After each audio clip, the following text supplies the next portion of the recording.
أعوذ بالله من الشيطان الرجيم.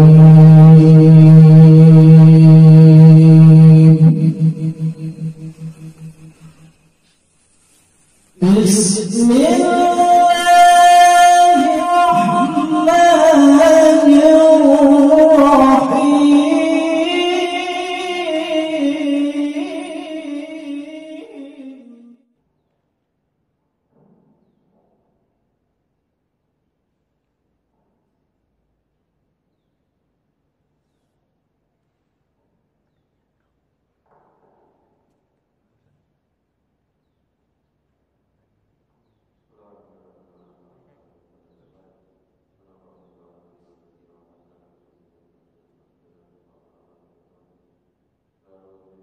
محمد بن عبد الله صلى الله عليه وسلم تمنى رجتنا من الغيب سيدنا لا سفر سيدنا المحضر سيدنا الشيخ أبو بكر بن سالم سيدنا كتب الحجيب أبو بكر بن حسن كاف والأولى سيدنا سيدنا بن سبحانه وتعالى سيدنا جعفر بن سيدنا سيدنا أبو بكر بن سبحانه وتعالى وإلى الشيخ أحمد زيني دهران سيد أحمد زيني دهران غشاه من الرحمن المغفرة إلى درجات الجنة انفعنا بأسرار من وار من نفات في دينة وآخرة فعلينا كل العارفين فجنا بدين وتأويل ويهدينا إلى السواء السبيل ورزقنا الخيرات والآداب والأرزاق والحجة ومن أبيه يا خير في الوافية إلى حضرة النبي محمد صلى الله عليه وسلم. الفاتحة. أعوذ بالله من الشيطان الرجيم. بسم الله الرحمن الرحيم. الحمد لله رب العالمين الرحمن الرحيم مالك يوم الدين إياك نعبد وإياك نستعين اهدنا الصراط المستقيم صراط الذين أنعمت عليهم غير المغضوب عليهم ولا الضالين آمين. Assalamualaikum warahmatullahi wabarakatuh. Bismillah walhamdulillah wassalatu wassalamu ala rasulillah Sayyidina wa maulana Muhammad bin Abdullah wa ala alihi wa sahbihi wa man walah. Subhanaka la ilma lana illa ma 'allamtana innaka antal alimul hakim.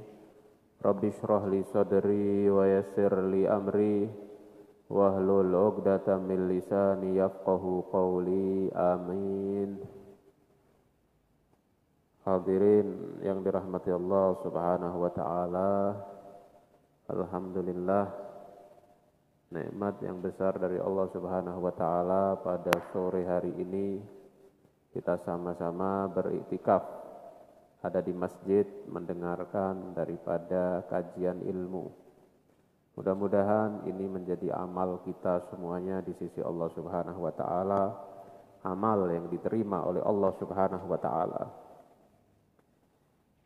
Qala al-Imam Sya'rani fil Uhud, ukhidha alaina al-ahdul 'am min Rasulillah sallallahu alaihi wasallam an nubayyina li tariki shalah minal fallahin wal awam wasairil juhal ma jaa fi fadli shalawatil khamsi wa fadli man yuwadhibu alaihinna wa nakhussu dhalika bimazidi ta'kid kama akkadahu Allahu wa rasuluh wa qad aghfala dhalika ghalibul fuqara wa talabatil ilmi al-an fatara ahadahum yukhalitu tarikas shalah fatara ahadahum yukhalitu tarikas shalah min waladin wa khadimin wa sahibin wa ghairihim wa ya'kulu ma'ahu wa yadhaku ma'ahu wa yasta'miluhu indahu fit tijarah wal imarah wa ghairi dhalik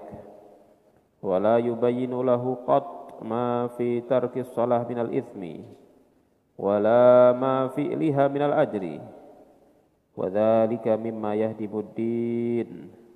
Fabayyin ya akhi likulli jahilin ma akhalla bihi min wajibati dinih wa illa fa anta awwalu man tusa'aru bihi munnar kama warada fil hadits sahih fa innaka dakhilun fi man alima wa lam ya'mal bi ilmih li anna kulla man arafa syai'an min ahkamis syariah wa lam ya'mal bihi wa yu'allimhu ghairah fahuwa dakhirun fi man alima wa lam ya'mal bi ilmi. Al-Imam Sya'rani mengatakan kami diikat perjanjian dari Rasulullah sallallahu alaihi wasallam untuk supaya kami menerangkan kepada orang yang meninggalkan sholat, baik itu daripada kalangan petani, atau kalangan pekerja, atau kalangan orang-orang awam yang tidak tahu. Kami diikat perjanjian untuk menerangkan keterangan-keterangan tentang keutamaan sholat 5 waktu. Menerangkan juga keutamaan orang yang selalu mengerjakan sholat 5 waktu. Dan lebih menghususkan itu kami lebih menekankan sebagaimana Allah Subhanahu wa ta'ala dan Rasulnya juga menekankan tentang masalah sholat ini.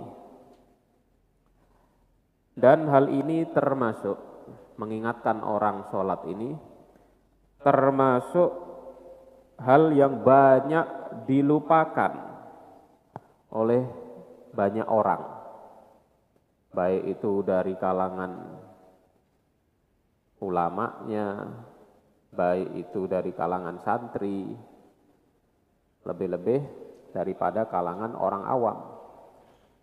Jadi sudah banyak dilupakan ini tentang masalah sholat. Mengingatkan orang tentang masalah sholat ini sudah banyak dilupakan. Padahal Allah dan Rasulnya begitu sangat menekan dengan serius tentang masalah sholat ini. Terkadang penceramah-penceramah lupa membawa tentang masalah sholat. Mereka lebih banyak cerita langit, cerita tentang langit, daripada bagaimana tentang masalah sholat ini. Bagaimana tentang masalah yang fardu, termasuk daripada imaduddin, tiangnya agama, ini mereka lupa kadang untuk menerangkan.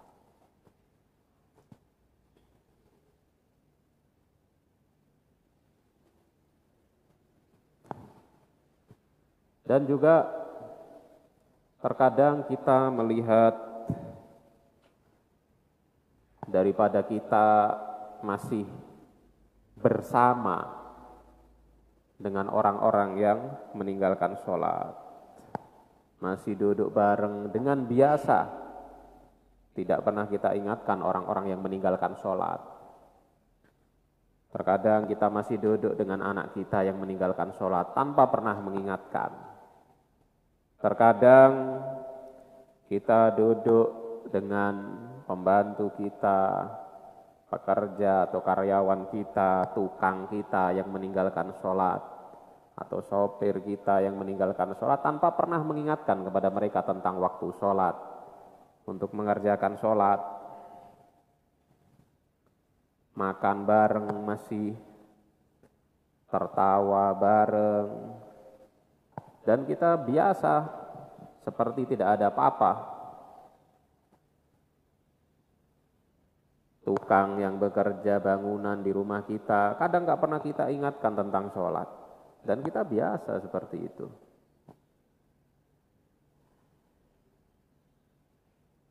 Wala yubayyinu lahu qatma fi tarki shalah minal itsmi. Nggak pernah kita ngajak sekali-kali tukang, atau kita tanya, Pak sudah sholat atau belum? Kalau belum sholat, ayo silakan sholat dulu, nanti kerja lagi. Nggak pernah.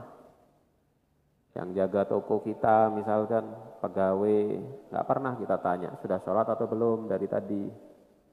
Kalau belum sholat, tutup dulu tokonya, sholat dulu. Dosa lo nggak sholat. Kadang nggak pernah kita ingatkan. Anak misalkan datang ke rumah, nggak pernah kita tanya, kamu sudah sholat apa belum? Tadi keluar, di luar sana sudah sholat apa belum? Kadang nggak pernah kita tanya. Nggak pernah kita terangkan kepada mereka kalau meninggalkan sholat itu dosa hukumnya.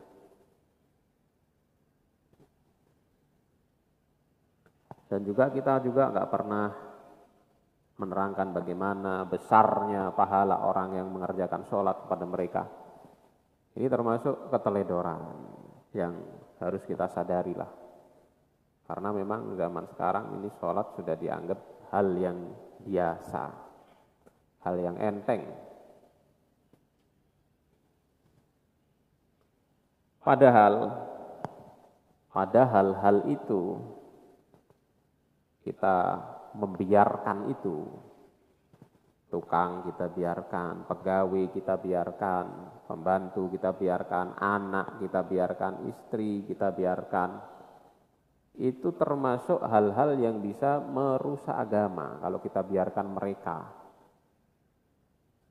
Kita biarkan mereka nggak sholat. Ya. Mulai awal menikah misalkan, sampai sekarang nggak pernah tanya ke istrinya, "Dek, sudah sholat atau belum?" Nggak pernah tanya. Tadi subuh bangun apa enggak? Gitu. Tanyanya sudah makan apa belum? Gini.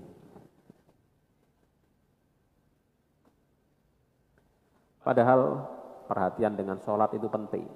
Penting sekali kita memperhatikan masalah sholat ini. Kalau kita nggak perhatian dengan sholat ini, itu termasuk hal yang bisa merusak agama.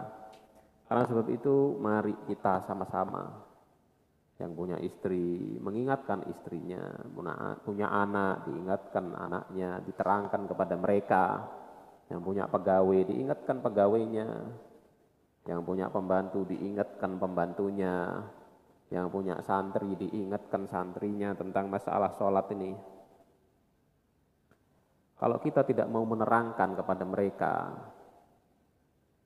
maka kita termasuk orang yang awalu man tusa'aru bihin nar. Kita termasuk orang pertama kali yang dibuat untuk menghidupkan api neraka. Kita menjadi orang yang pertama kali menjadi bahan bakarnya api neraka. Oh, bahaya ini meninggalkan sholat ini.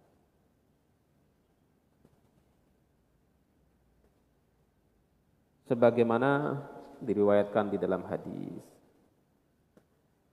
Kenapa kita kok walaupun kita sholat, tapi anak kita nggak sholat, atau istri kita nggak sholat, atau pegawai kita nggak sholat, kemudian kita nggak perhatian dengan mereka, kenapa kita salah juga?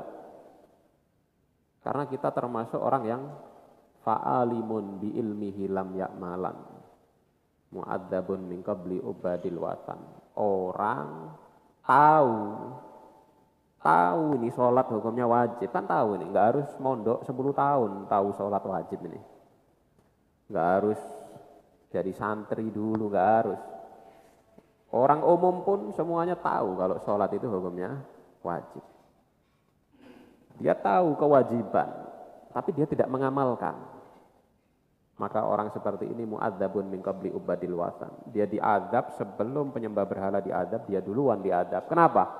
Karena dia bermaksiat atas dasar tahu. Beda dengan orang yang tidak tahu. Dia sudah tahu ini hukumnya wajib, tapi dibiarkan tetap anaknya nggak sholat. Hati-hati, bisa jadi bahan bakarnya api neraka nanti. Waliyadzubillah min dzalik. Kita nggak pernah ingat anak kita ketika mau sholat, dicari dulu kemana ini anak saya kok nggak ada. Itu jarang sekali. Teleponan sudah sholat atau belum, jarang sekali. Kita ingatnya ini kalau misalkan makan enak, ingat anak. Wah, enak ini dibungkuskan buat anak. Mau pulang, oh enak ini bawa oleh-oleh buat anak. Itu ingat. Oh ini enak ini, bungkuskan buat istrinya. Oh mau pulang, bawa oleh-oleh buat istrinya, buat anaknya. Ingat seperti itu. Tapi ketika masalah sholat, jarang daripada kita yang mengingat itu. Kemana anak saya? Sudah sholat apa belum? Jam segini belum pulang. Itu jarang sekali orang tua perhatian. Setiap orang yang mengetahui tentang hukum syariat, kemudian dia tidak mengamalkan, maka dia melanggar syariat. Tahu sholat hukumnya wajib, nggak mau sholat, itu artinya dia melanggar daripada hukum syariat. Bisa masuk neraka Allah Subhanahu wa Ta'ala. Karena sebab itu hadirin rahimakumullah, paling penting di zaman akhir seperti ini, kita ini menjaga sholat kita. Kita juga jaga sholat keluarga kita, baik itu istri, anak.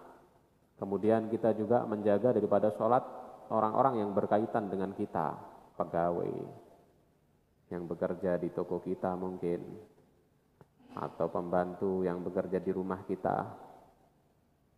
Jangan sampai ada daripada kita atau keluarga atau orang yang berkaitan dengan kita ini meninggalkan sholat dan kita tidak perhatian dengan itu, jangan sampai. Karena tartib atau tidaknya hidup kita ini tergantung dari tartib atau tidaknya sholat kita. Kalau sholat kita tartib, insya Allah hidupnya tartib, ditata sama Allah Subhanahu wa Ta'ala.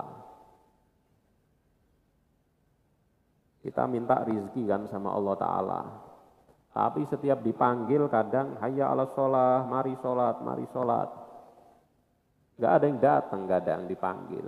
Tapi minta rizki terus sama Allah, ya Allah beli rizki yang banyak. Dipanggil hayya ala sholat, ayo sholat, gak ada yang datang. Yang punya toko sibuk dengan tokonya, yang punya sawah sibuk dengan sawahnya. Yang punya pekerjaan sibuk dengan pekerjaan, diabaikan panggilan Allah Subhanahu wa Ta'ala padahal dia butuh dengan Allah Subhanahu wa Ta'ala.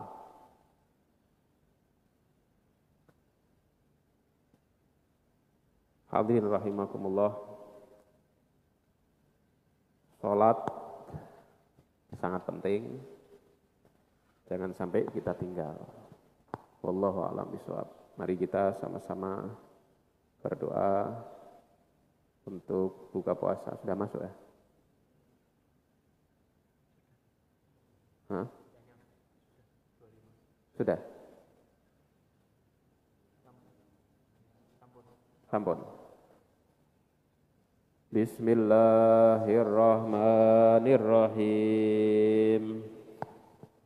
Allahumma laka sumtu wa bika amantu wa ala rizkika aftartu birahmatika ya arhamar rahimin. Amin.